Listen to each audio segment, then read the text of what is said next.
a glorious day. Well, it's a glorious day on the planet I love. Let me tell you what I'm thinking of. 'Cause I've been wondering why it was, but it's just life doing what it does. And I've got earth beneath my feet. We keep trying to bring us down.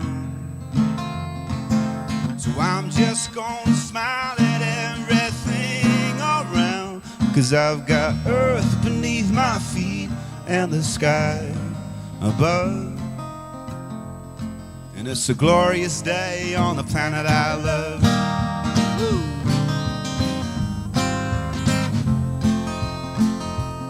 And don't tell me about someday somehow, 'cause all we need is right here, right now. I got some rhythm and I got some rhyme, yeah. I got my music and I got my mind.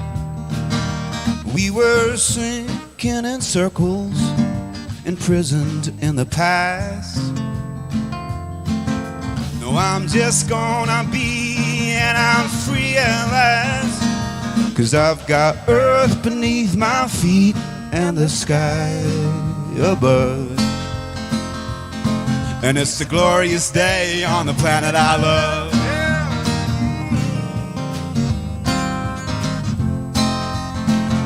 Because there's children playing somewhere. How's life on Jupiter? I don't care, oh no. 'Cause we got lovers just laying there. Yeah. Well, I'm no hero, I'm not brave. I'm just tired of being afraid. 'Cause I've been wondering why it was, but it's just life doing what it does. And I've got earth beneath my feet and the sky above. We've got to rise above that old push and shove. 'Cause I've got earth beneath my feet and the sky above. Oh yeah. And it's a glorious day on the planet I love. Whoa, oh, such a glorious day. Yeah. Oh, oh, it's a glorious day. Oh, oh, such a glorious day. It's a glorious day on the planet I love. It's a glorious day on the planet I love. It's a glorious day on the planet we love.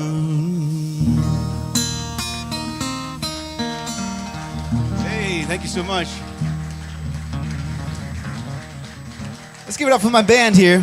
We got Kyle Wilcox on the bass, Angela A.C. Cutrone on the drums.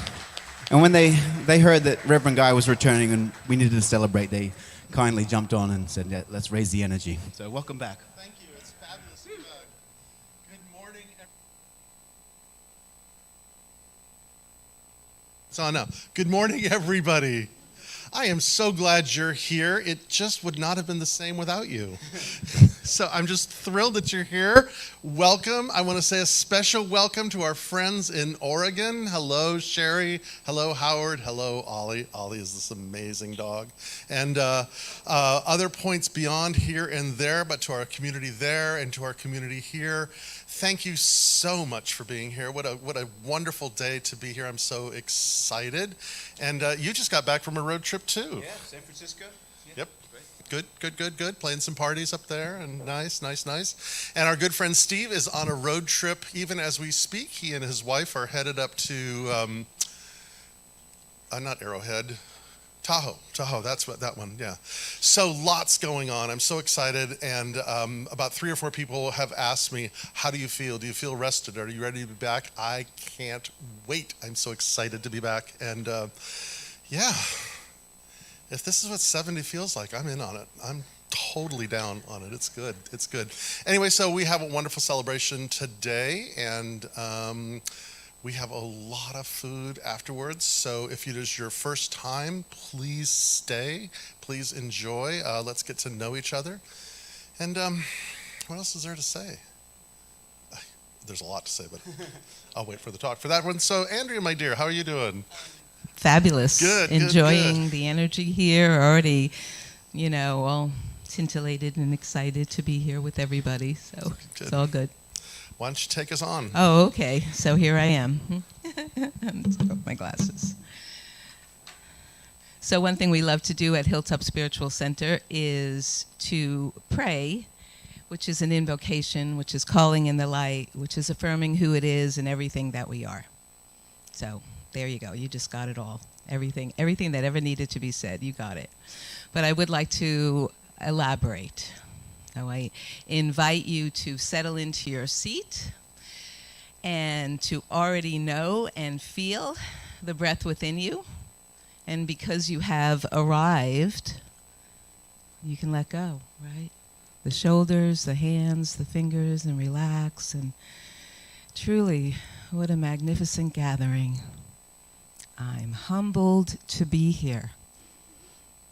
Very humbled to be here with you all. Very close in the sanctuary and close in heart to everybody there. So I call in the Divine Beloved. She never left. She's always here. We are never alone. And yet we call in, invocating through the power of the spoken word, who it is that I am. And who it is that we are. For we are never separate. We're truly always one in the highest dimension of truth and love. And that is why we come to remind ourselves that I am one with thee, the beloved, the divine beloved. Call that energy, whatever serves your heart. And as you sit here together in this sacred sanctuary, that has been here and will continue to be here, and that holds a powerful light. It is our light that ignites the light. That is the truth of the light that walks every moment in the light, known or unknown, right? So to this beloved one, I bow. I am grateful for this light. I love this light. This light and I are one, and there's nothing more gracious than to accept and allow and receive this love. So knowing this and knowing this light within us, shining brighter and brighter in this moment and throughout this day, we affirm within our own mind and our own heart that I am that I am. I am the one, the truth, and the way. I am the light. I am living and breathing, and everything flows through and as each and every one of us. So the return of the beloved Reverend Guy, how wonderful. To have a celebration with Lee and his friends and his band, how wonderful. To have candles lit and an inspired heart and a celebration of love, we are grateful. So it is to the sacredness of this moment and the extension of this light in all ways, in all forms, I say yes.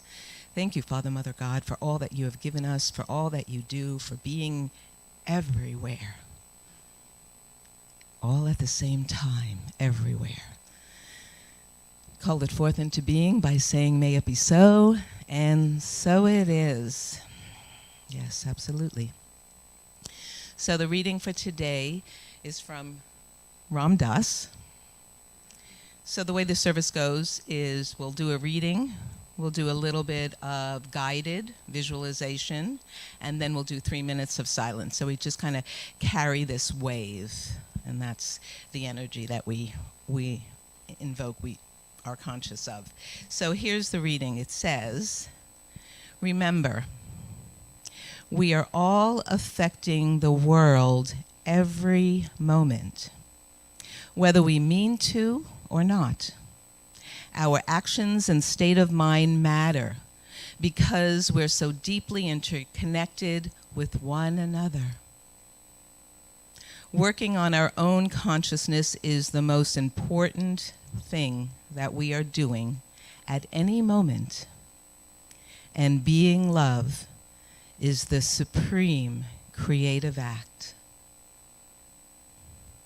So in this consciousness, as we sit here and allow whatever word, whatever phrase, all of it touch my hearts, touch our hearts,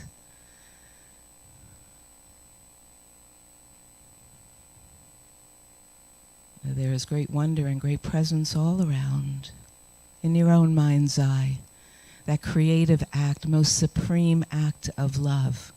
What are you grateful for? What is it that just lifted you today or yesterday or in this moment, silently to yourself? 3 things that you are grateful for, right here and now.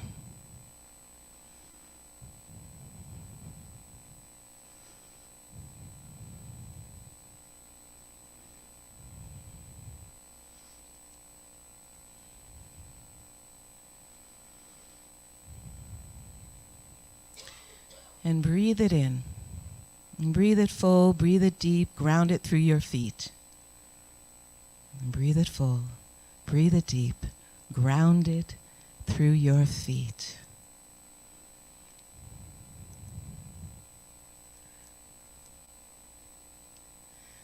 So I would offer one other thing, random act of kindness. Each and every one of us today will have a spontaneous, random act of kindness. And when you do, we'll know it. It'll be like, wow, that was so cool. All right? So that's your little thing to be observant to, that random act of kindness. So with this energy and this vibration in this room, with each and every one of us, we'll just ponder and settle in for 3 minutes.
And as we are here and now present, we continue with the celebration. Thank you.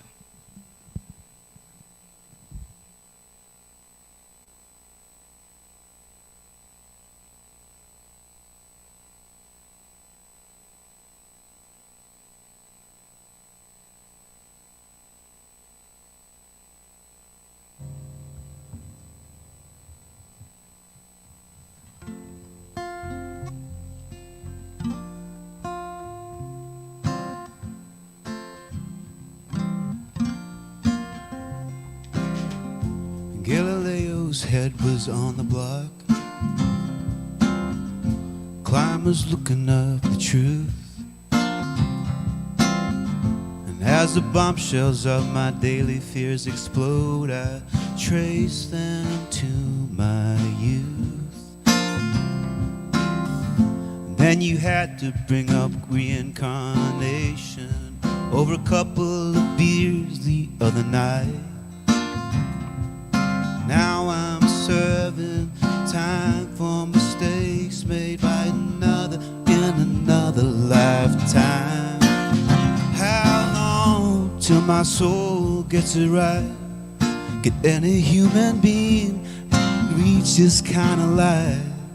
Except for the resting soul of Galileo, king of night vision, king of insight.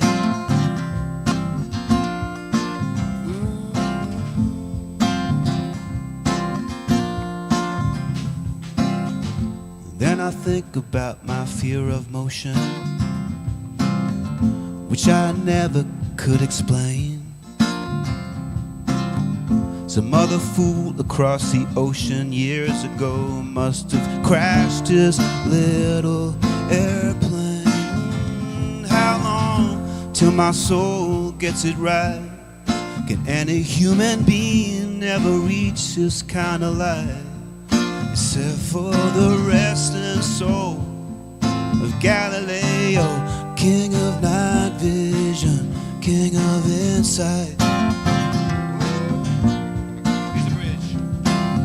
I'm not making a joke, you know me, not everything so seriously. If we wait for the time till our souls get it right, then at least I know there'll be no nuclear annihilation in a lifetime.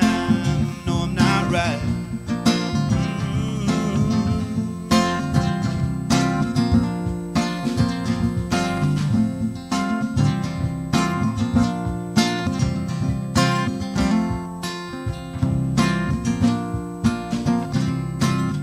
I offer thanks to those before me.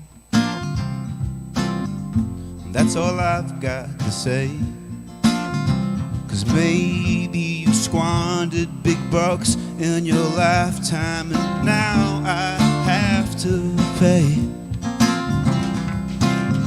But then again, it feels like some sort of inspiration to let the next life off the hook. Just say, look at what I had to overcome from my last life. I think I'll write a book. How long till my soul gets it right? Can any human being ever reach that higher light? I call on the resting soul of Galileo, king of night vision, king of insight. How long till my soul gets it right? How long to let a human being reach this light? Oh, how long?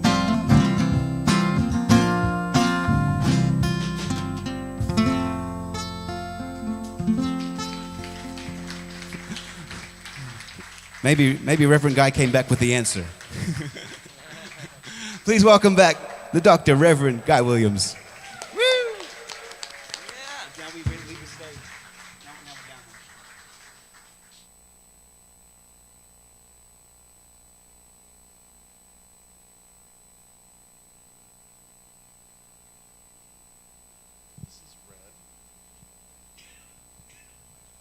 I'll swap. Here we go. Good. Thank you guys for doing that. So if there is a song that is the soundtrack of my life, it is that song. How long till my soul gets it right? And I can't tell you how many mornings at 3 a.m. when I get up and I'm sitting in the living room working my beads, that is the question that I'm asking. How long, man, until you get this right? And then I think, last week I turned 70 years old. And I keep saying to myself, what am I going to do when I grow up? Now I'm in the third act. How long till my soul gets it right? But there's this line from the Buddha that I just love, and it gives me so much consolation, because what the Buddha says is, it doesn't matter how many times you forget, as long as you remember. It doesn't matter how many times you've broke those promises.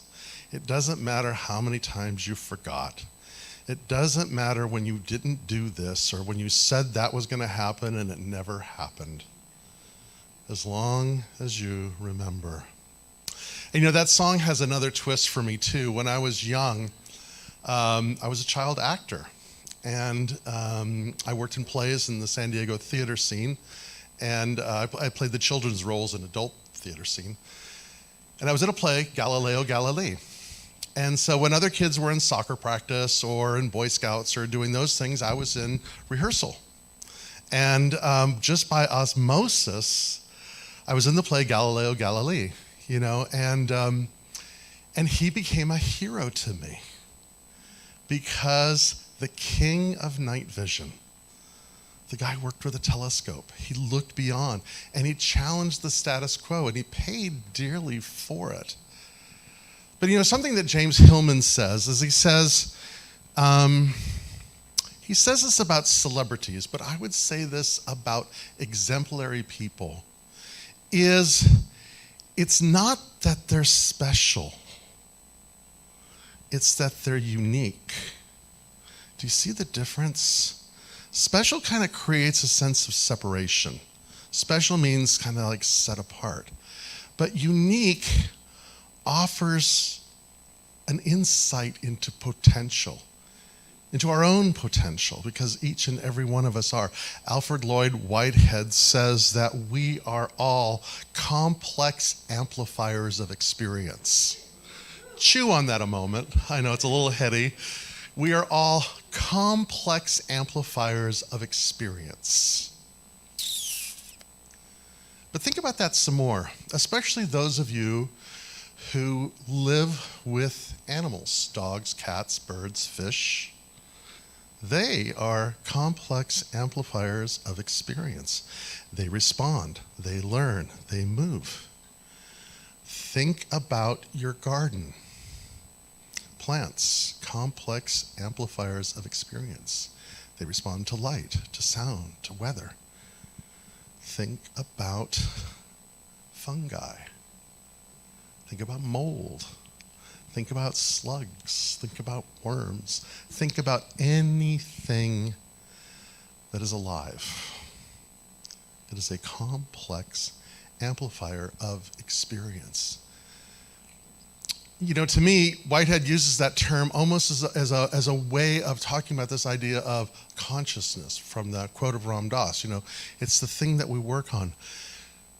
But it also invites us to a level of respect. Next week is Rosh Hashanah and the Jewish New Year. And what I know about in the Jewish texts and in many of the Christian churches who sort of adopt the sort of yearly cycle that begins this time of year, as well as other cultures, is part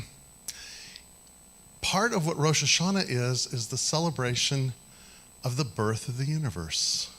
Now, of course, we don't know the date of the universe. We don't even know how the thing happened or any. We have more questions than answers. But in all this 14 billion years and change,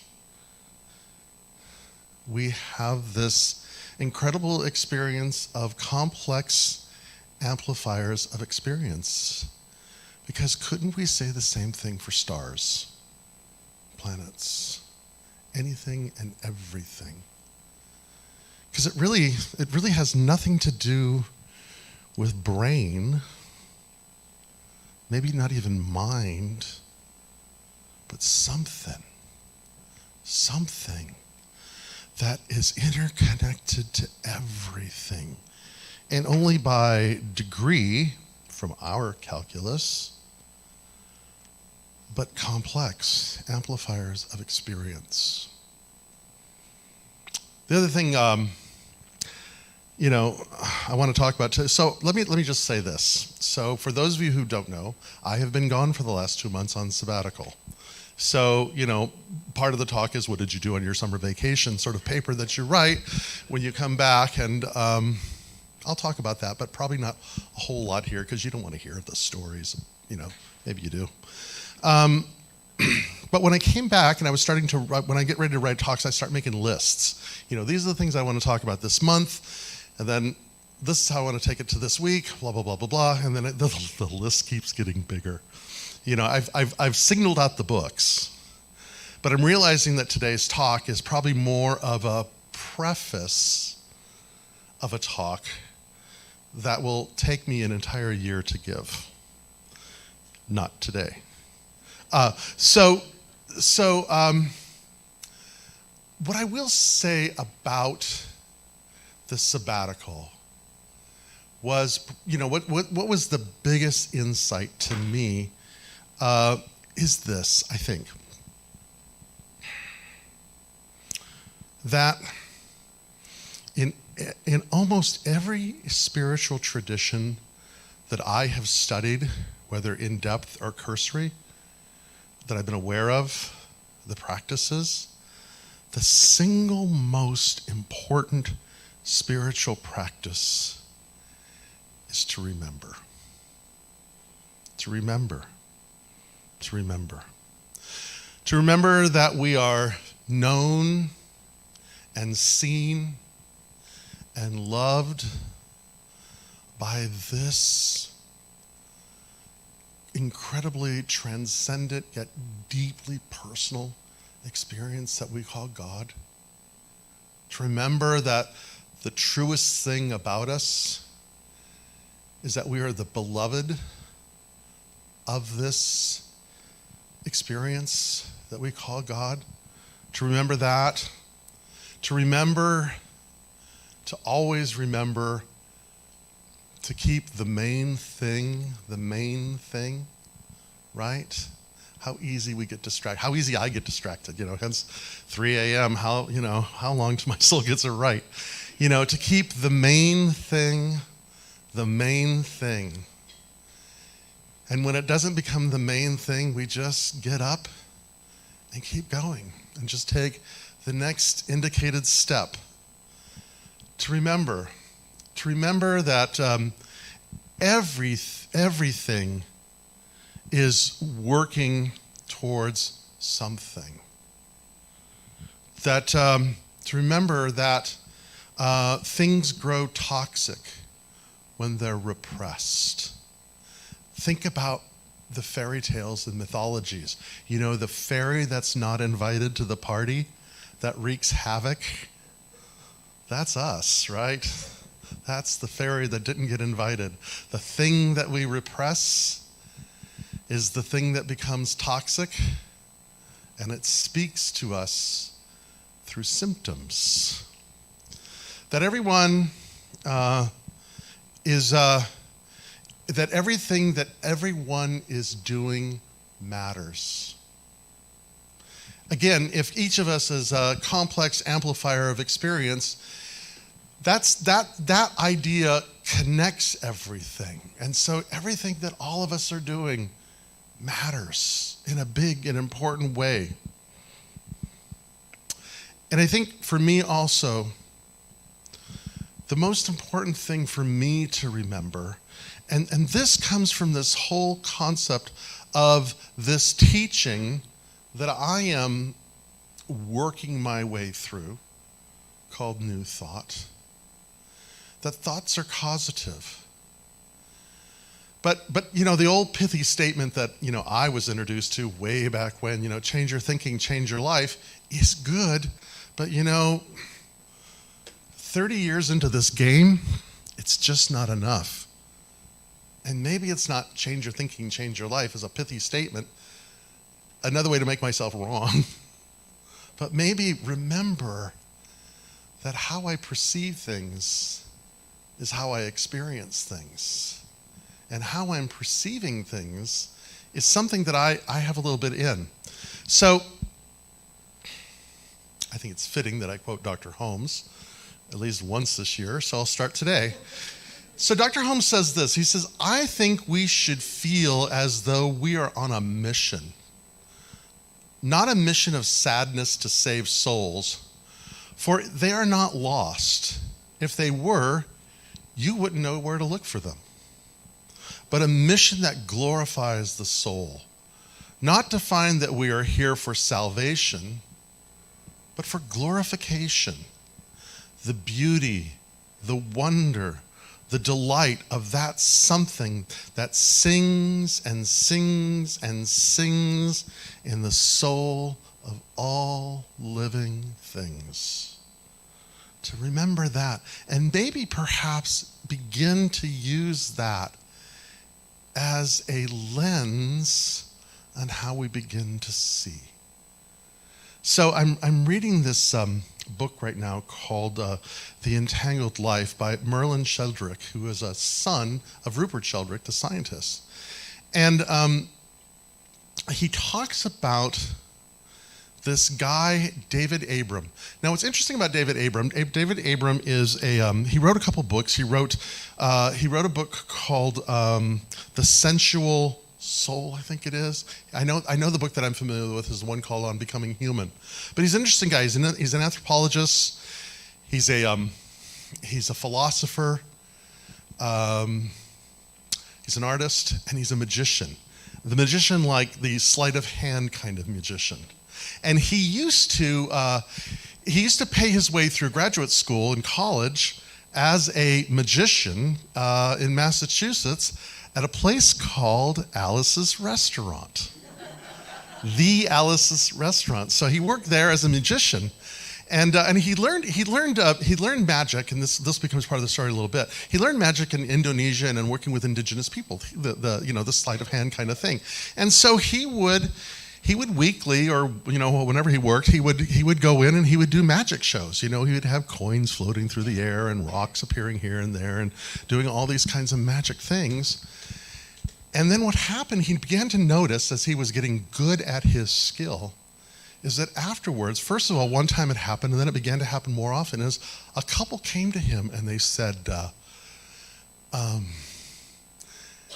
did you put something in the water or in our drink? Because we walked outside and all of a sudden things looked really different. There were profound colors that we hadn't seen, and there were things happening. And then other people began to come after his shows and say, did you do something? I know this is Alice's Restaurant. Did you do something maybe, because we walked outside and the sky looked different than I've ever seen the sky before. Or the sounds are all of a sudden really amplified. So people were having these experiences like maybe they were like on low doses of acid or something, and they didn't know what was going on. But here's the thing, is what he was saying, because none of those things happened. I mean, none of those, he didn't drug anybody is what I'm trying to say. But what happened is the practice of magic, and indigenous cultures and shamanic cultures certainly understand this, is that the practice disrupts the perception. And because the disruption is completely thrown for people, the experience is different. So he writes this in another place. He says this. He says, when a magician is successful making a stone vanish and then plucking it back into thin air, or making a coin float from one hand to the other, it leaves us without any framework of explanation. we are suddenly floating in that open space of direct sensory experience, actually encountering the world without preconceptions, even if just for a moment. The magician is one who frees the senses from the static holding patterns that are held in by assumption, by outmoded ways of thinking, and by styles of speech and discourses. And then he says, discovering this is what began to really galvanize my own magic. And by the way, this is the principle of healing. By the way, this is the principle by disrupting. And so maybe we shouldn't say change your thinking, change your life. Perhaps what we should say is disrupt your life, change your life. Because really what it's about is looking at perhaps outmoded preconceptions that may not even be ours, but we have inherited from family patterns, churches that we went to, education that we had, degrees that we earned, blah, blah, blah, blah, blah, blah, blah, blah, blah, that have trained our mind to perceive things in a certain way that may not necessarily be advantageous to what we're wanting to do. Which is why someone like Joshua Heschel says that every day we should find ourselves in some form of amazement or surprise or wonder or awe. But that somehow every day we should engage ourselves in some kind of practice that disrupts our way of thinking about things. Amazes us, surprises us, fills us with wonder and awe, so that we can see differently. Again, I've been a New Thought since I've been in a New Thought. It's been a long time. And it's one of the things that I've noticed with people, including myself, is how come this keeps happening to me? How come this? How come I can't get from here to there, or whatever the case may be? And it's because the thinking is outmoded, and we just think that we can rely on some sort of magical thought. But really, it's much deeper than that. It works at the level of soul. Because it's not just the brain. It may not even be the mind. So there's a guy that I really enjoy. His name is Trip Fuller. He's a really interesting guy. He's a theologian, a scholar, and a scientist to boot. He teaches religion and science, or he was teaching that in Cambridge or Oxford or one of those places. He's back here now.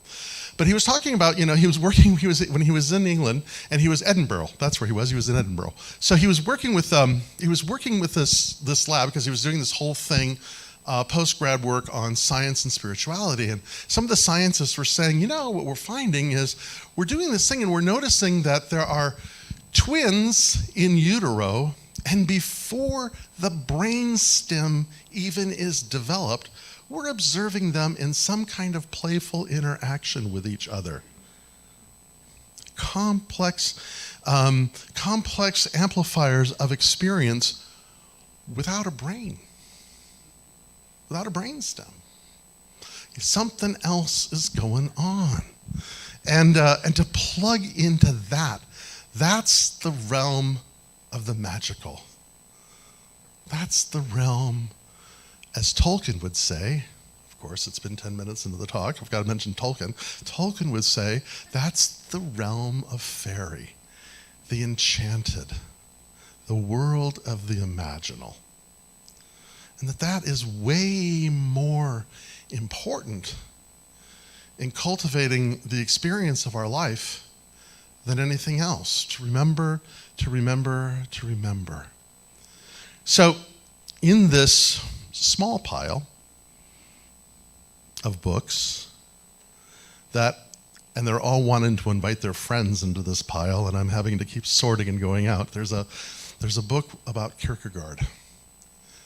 And Kierkegaard asks this question. It was the question that I brought with me on my road trip, on my sabbatical. And the question is this: Where do I want to give my finitude?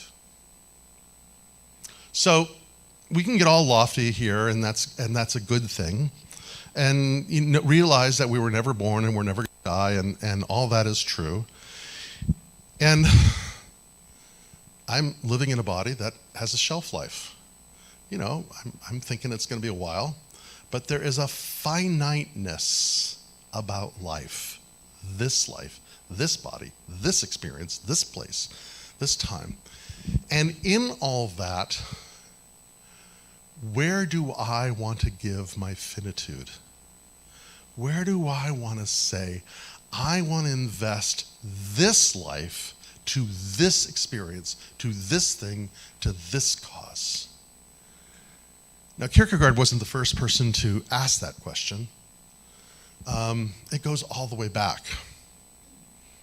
And another book that's sitting there is the Bhagavad Gita, because that's the essence of the Gita. In the opening scene, there is Arjuna, our hero, on the battlefield of Kurukshetra with his mentor and teacher and chariot driver, Krishna. And he's looking out at this possibility or that possibility, or should he do this, or should he do this, and what should he do? And the story of the Bhagavad Gita is the story of a man having a nervous breakdown because he is consumed with doubt. Not the kind of doubt like, do I believe in this or I believe in that, but the doubt of, what should I do? And that, I think, is the question. The word that is used in the Gita is the word dharma. Because here's the deal.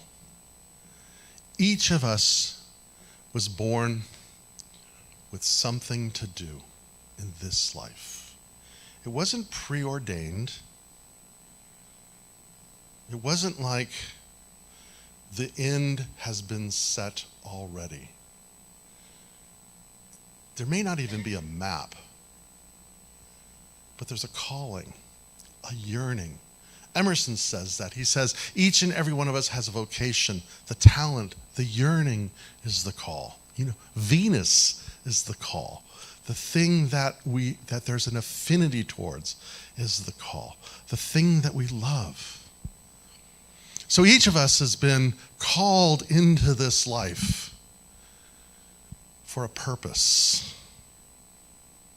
That's why we have challenges in this life. Not so much, something that James Hillman says is, we look at our life and we look at maybe the traumas of our life. But maybe it's not so much the trauma. Maybe that's a preconceived way of looking at it. But perhaps it's simply that at the level of soul, we're daunted by the task of what is ours to do. And dharma isn't a sentence like you have to do this or bad things happen to you, but it's more of a experience. Dharma is that which is unique and special and delightful and uniquely ours.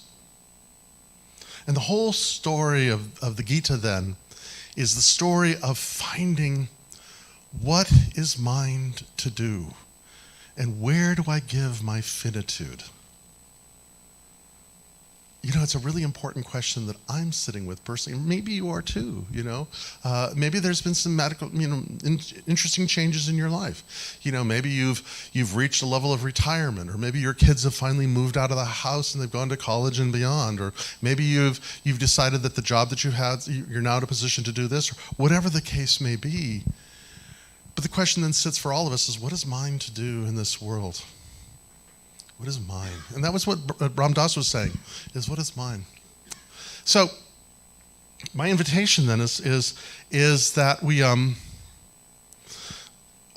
are all searching for a way to trust the call.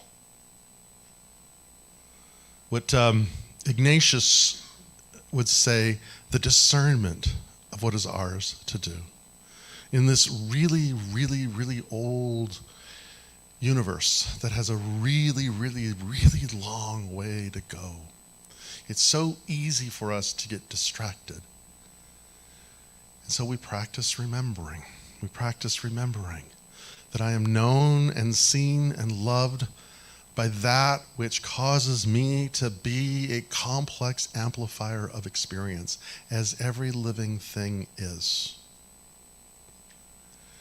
So the other day I was at the San Diego Astrological Society, and I ran into an old friend of mine, and she's a dear friend. Her name is Simone, and Simone is a practicing astrologer, and she has a newsletter, and we were talking, and then I read her newsletter yesterday, and she reminded me of a story that I had read in the New York Times or the Washington Post, or one of those. Those are the two that I read, so it had to be one or the other. I don't remember which one it was. Remember. What the hell am I reading? But anyway, this story, I love this story, and I'm going to read it in a moment, if I may. And it's a couple paragraphs, but it's not terribly long. Because what it speaks to is the universality of this call. And that everything is answering this call. So she writes, I love how she told the story. She says, when the staff at the Meadowbrook Medical Care Facility in Bel Air, Maryland, arrived one recent July morning, they were astonished to find a dog curled up on the couch in the waiting room.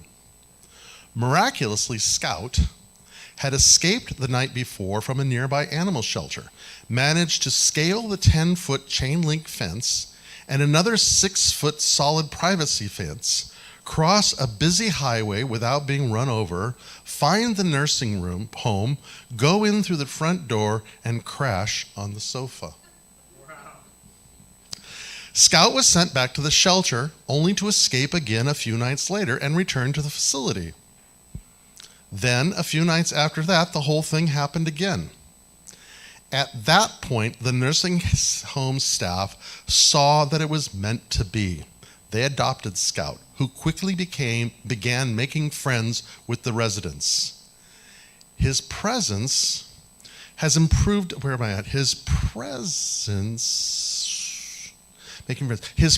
has improved the life for everyone, including the formerly abused dog himself, who now has found a sense of purpose.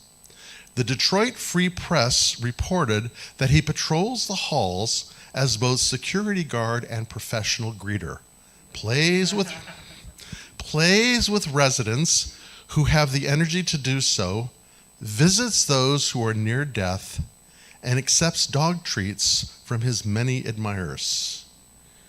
To each and every one of them, it's their dog, said Jenny Mertek, the nursing home's household coordinator. The mysterious part is, how did Scott know exactly where to go? It was as if this facility was calling him. Luckily, the determined canine followed his instincts and, despite all odds, claimed his turf.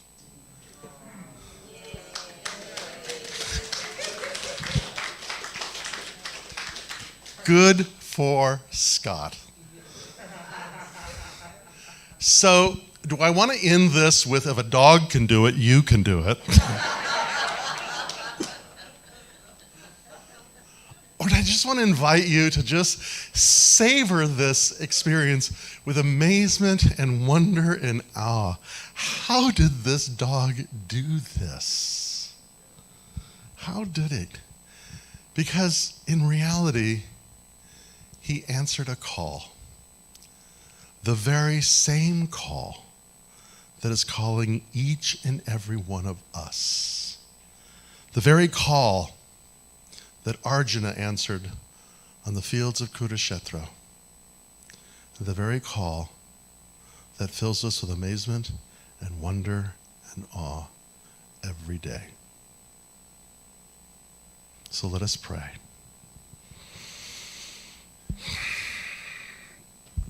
I first want to pray for another canine magic who made her transition yesterday. And I just want to bless her on her journey. And just be aware that that loving presence showers her family with peace and amazement. I want to pray for all those people who are radically experiencing a disruption in their life in Morocco. May that experience remind each and every one of us that we are all part of the same family. Remembering each and every one of us in this room. Remembering this, the Hilltop Spiritual Center, as a thriving, welcoming spiritual community. Remembering Steve and Pat as they are on this road trip. Remembering that we are all known, seen, and loved. And may that remembering disrupt any preconceived notions of lack, limitation, sin, pain, poverty, or death. They all pass. They all change. And we bless it all, giving thanks, letting it be. So it is.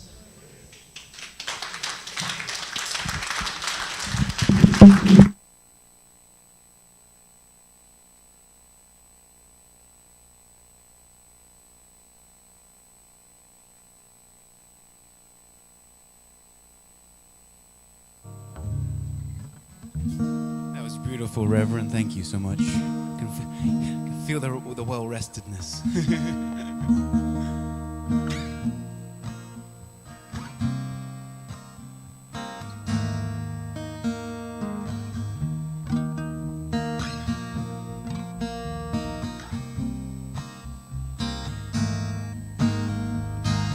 We let love wash over us. We let it be. We let love wash over us. We let it be. We let peace. We let peace wash over us. We let it be. We let light. We let light wash over us. We let it be. We let hope. We let hope wash over us. We let it be. Back to love. We let love wash over us. We let it be. One more time here. We let love wash over us. We let it be.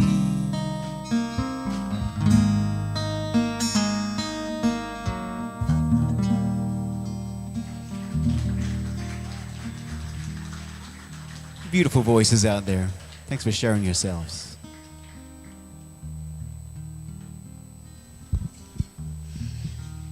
So I asked Andrea if I could do the invitation for conscious giving today. Generally, it's the practitioner that does it.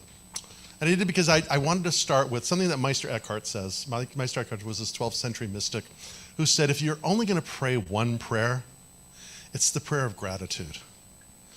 And so I just want to speak from my heart how grateful I am that you guys that you guys have continued to love and support and be present to this community in the 2 months that I was gone.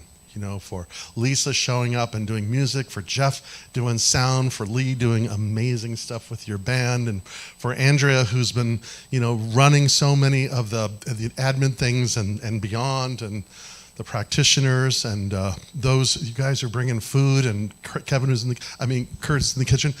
If I'm missing somebody, I'm looking at now at the women who run the gift shop. You know, God bless you guys.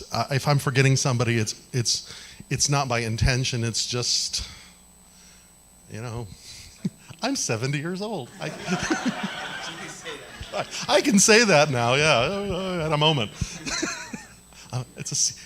I can literally say I had a senior moment because. Wow. So, but anyway, so it's just in deep gratitude, you know, and as Andrea, the reading that she gave to say, she talked about, you know, the power of gratitude to frame things differently. Because when we're grateful, we're not grasping, we're expanding.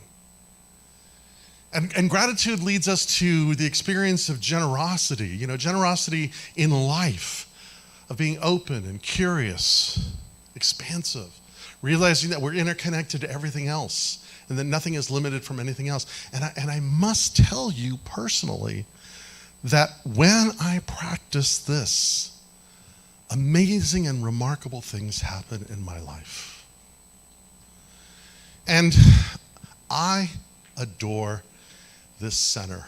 And I'm grateful that you're here today because it's more fun with you. And I am excited about where we're going to go, and I'm going to invite you along with the journey. You know, things are going to happen. We're going to have some town hall meetings to talk about things. The board and the practitioners. We've been in conversation of where we want to go. And so I invite you to consider consciously giving to our community today, in a way that allows us to expand and grow, to support the things that we want to support. And so if you have a gift to give today, I invite you to take it and hold it in your hand and take it to your heart. And just be aware that we are seen and known and loved, that we are supplied, and that we freely and generously give because we realize that we are just a vehicle through which the fullness of this universe is passing through us. And it is our joy, it is our gift, it is our opportunity to contribute to greater experience. And I'm just so grateful for this experience, how fortunate we are. So we let it be, so it is.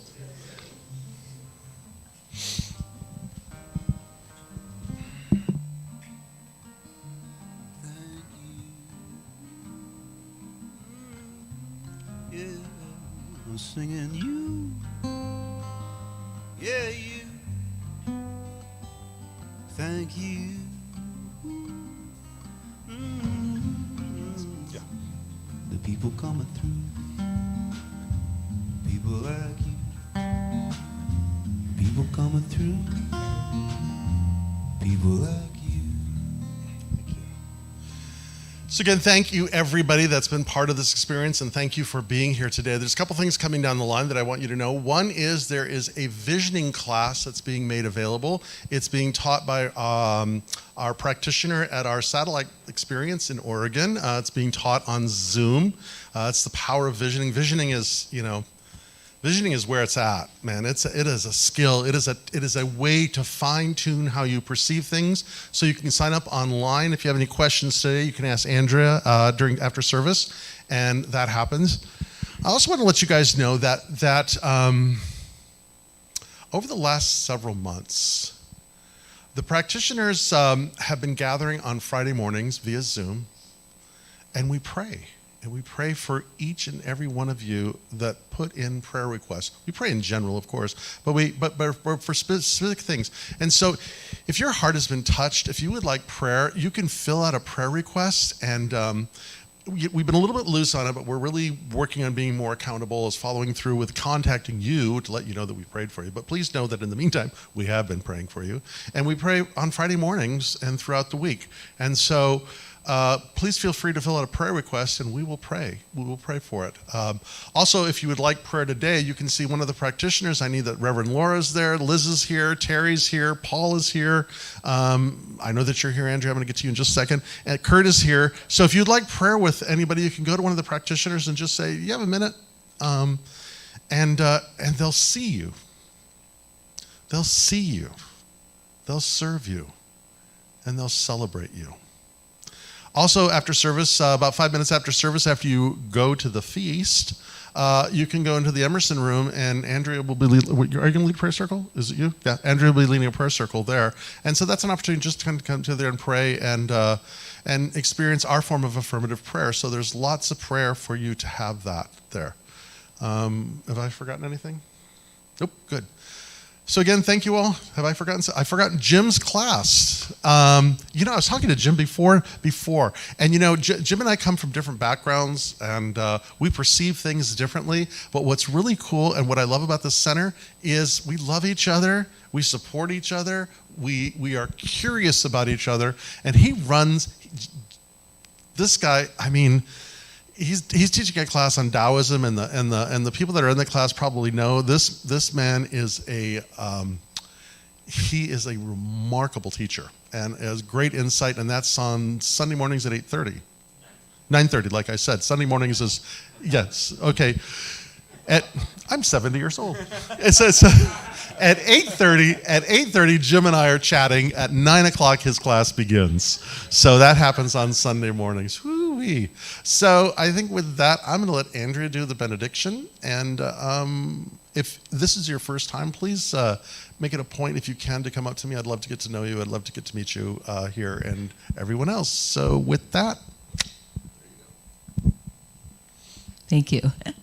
So we have been touched, and we have been moved, and we have expanded our consciousness, hence our light is glowing bright.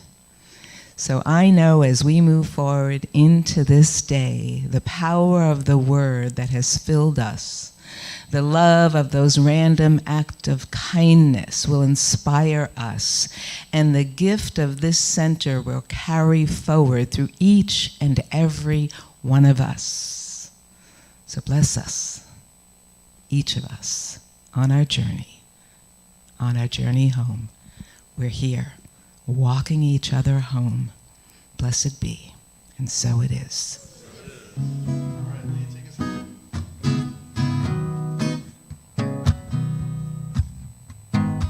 This is the perfect picture on the TV for this song.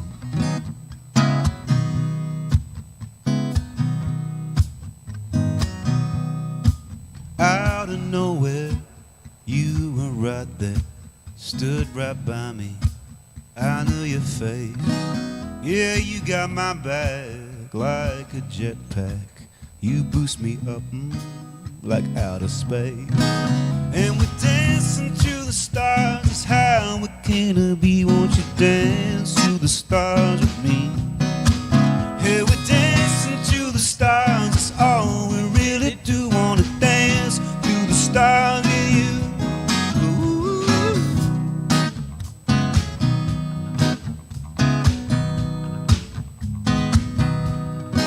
We're designed to think to survive.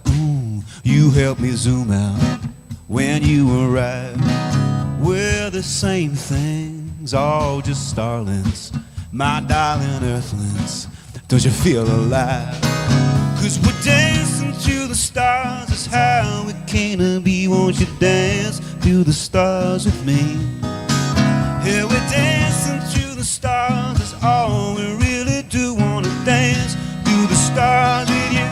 Everywhere we go, we're dancing through the stars. Everyone we know, they're dancing through the stars. Every kiss we steal, everything we feel, we're dancing through the stars. We are.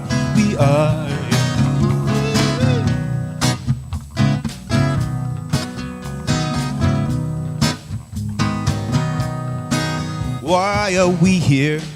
I've got an idea. The music I hear when I'm with you. Let's get working, pull back that curtain, so the people hurting can hear it too. And we're dancing to the stars, it's how we came to be. Won't you dance to the stars with me? Hey, we're dancing to the stars, it's all we really do. Wanna dance to the stars with you. Out of nowhere, you were right there, stood right by me. I knew your face. Yeah, you're my hero. T-0. We're taking off now, back to our place. And we're dancing to the stars, it's how we came to be. Won't you dance to the stars with me? Hey, we're dancing to the stars, it's all we really do. Wanna dance to the stars with you. Everywhere we go, we're dancing to the stars. Everyone we know, we're dancing to the stars. Every kiss we're still, everything we feel, we're dancing through the stars. We are, yes we are, we are. Here we are, we are. Yes we are, we are. Let's give some love to Kyer, AC. Thanks for being here, family. Thanks, everybody. Let's go eat. Let's have a little party. Let's celebrate the man.